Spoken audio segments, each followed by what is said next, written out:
یہ الزام جو ہے وہ پیپلز پارٹی پی ٹی آئی پر بھی لگاتی ہے. ابھی بھی کل کی میٹنگ کے اندر یہ کہا گیا کہ سینٹرلائزیشن کی طرف لے کر جانا چاہتے ہیں اور وہ کراچی کو وفاق کے ماتحت کرنا چاہتے ہیں. یہ بڑی اپروچ غلط ہے. یہ پی ٹی آئی پر ایک بڑا الزام جو ہے وہ بڑے عرصے سے پیپلز پارٹی کی طرف سے لگایا جا رہا ہے.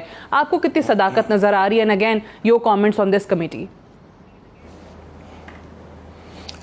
پہلی بات تو یہ کہ بڑی دلچسپ بات ہے کہ ایک طرف پیپلز پارٹی جو ہے وہ کمیٹی میں شامل ہو رہی ہے اور دوسری طرف اتنے سخت قسم کے الزامات لگ رہے ہیں. یہ اس بات کی غمازی کرتے ہیں کہ بہت ڈسکنیکٹ ہے پیپلز پارٹی کی اپنی قیادت کے اندر. ایک بازو کو نہیں پتا ہے کہ دوسرا بازو کیا کرنے جا رہا ہے. ایک تو سے میں یہ پیغام ملتا ہے.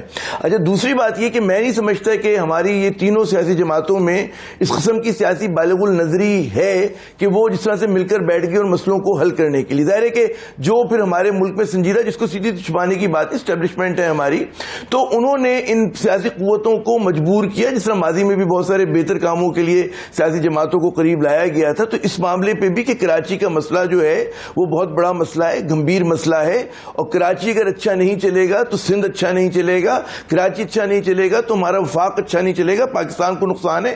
تو کراچی کی معیشت کو اگر آپ نے رواں دواں کر کے دکھانا ہے تو پھر شہر کو اچھی طرح سے چلنا چاہیے. تو اس میں اسٹیک سب سے زیادہ ظاہر ہے کہ ہمارے سیکورٹی اداروں کا بھی ہے کہ جنہوں نے اس شہر میں امن و امان کو قائم کرنے میں بڑا کلیدی کردار ادا کیا تھا. تو انہی فورسز نے ان تینوں قوتوں کو جو کل تک 24 گھنٹے پہلے تک ایک دوسرے پہ ہر طرح کے الزامات لگا رہی تھیں, ان کو قریب لا کر ایک کمیٹی بنوا دی.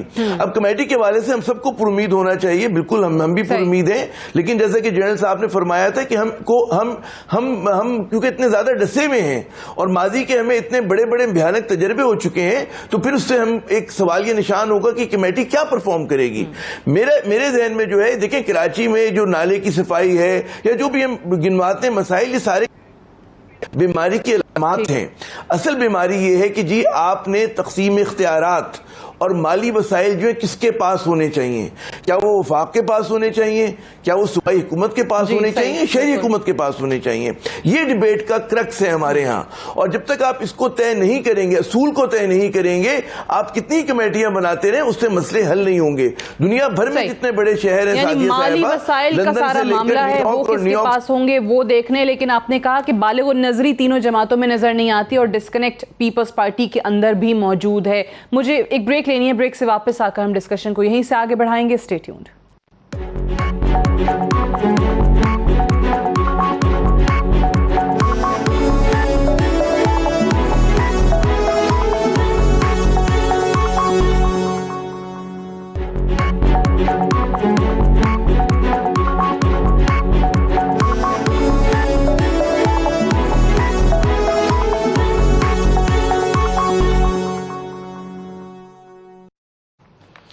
Welcome back. پروگرام میں ایک بار پھر سے خوش آمدید. جنرل صاحب, ابھی جو بریک پہ جانے سے پہلے ہماری بات ہو رہی تھی کہ اس میں جو لوگ بیٹھے ہیں, اوبویسلی پارٹیوں کا عدم اعتماد تو ہے ہی, لیکن اس میں پیپلز پارٹی اور پی ٹی آئی کی طرف سے دو ایسے اشخاص بھی ہیں جو ٹویٹر پر ایک دوسرے کے لیے جو ڈائریکٹلی زبان استعمال کرتے ہیں, وہ اوبویسلی وہ لفظ میں یہاں پہ بول بھی نہیں سکتی, جو ایک دوسرے کو نوٹسز بھیجے جا رہے ہیں اور پتہ نہیں کیا کیا.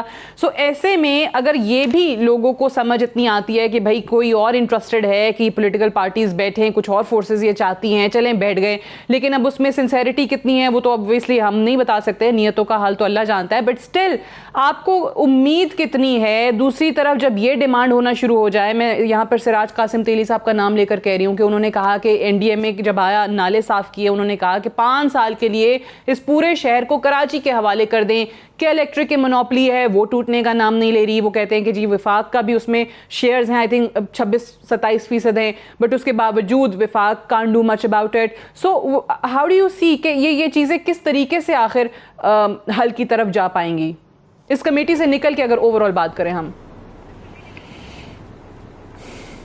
دیکھیے, ایک تو طے ہے کہ جب تک کوئی سنسیئر ایفرٹ نہیں ہوگی اور اس کے پیچھے بہت بڑی طاقت نہیں ہوگی اور اس کو قانونی حیثیت بھی نہیں دی جائے گی, اس کے مسائل کراچی کی صرف چلنے والے نہیں ہیں. اور بریک میں جانے سے پہلے جب یہ بات ہوئی تھی, میں اس کو بھی سجیسٹ کر رہا تھا کہ ہمیں سپریم کورٹ کو اس میں انوالو کر کے ان کے کوئی سٹنگ جج کو ساتھ ملا کے, تاکہ کوئی اس کی قانونی حیثیت بھی دی جائے اس کمیٹی کی, ورنہ اس کی قانونی حیثیت کوئی نہیں ہوگی, یہ سے کو پولیٹیکلی بیٹھ کے ہم بات کر لیں گے. دیکھیں, میں پہلے بھی کہا تھا مجھے کوئی اس میں اس سے توقع نہیں ہے.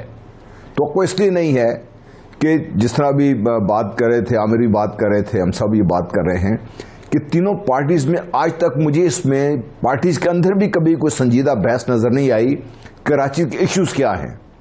مطلب وسائل کی کراچی کے ہم یہ بات کرتے ہیں سارے، تو کراچی کے وسائل جو اب تک تھے وہ کہاں گئے ہیں سارے، اس کا تو کوئی حساب دے دینا مجھے.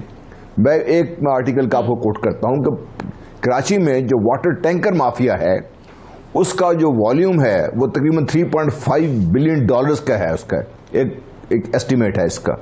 اگر آپ کو یاد ہو جب یہ کراچی آپریشن شروع ہوا تھا اور جنرل بلال نے ایک اسٹیٹمنٹ دی کہ کراچی میں جو کرائم کی ویلیو ہے that is something in excess of 250 billion rupees. میں آج تک 5-6 سال پہلے کی بات کر رہا ہوں. تو جب اس قسم کے معاملات وہاں پر ہیں، کرائم اور پالیٹکس بدقسمتی سے وہاں پہ مل گئے ہیں، اور پھر انہوں نے مل کے جو منی جنریشن کی سورسز ہیں کراچی کے لیے یا کراچی کے اندر سے ان پہ قبضہ کیا ہوا ہے.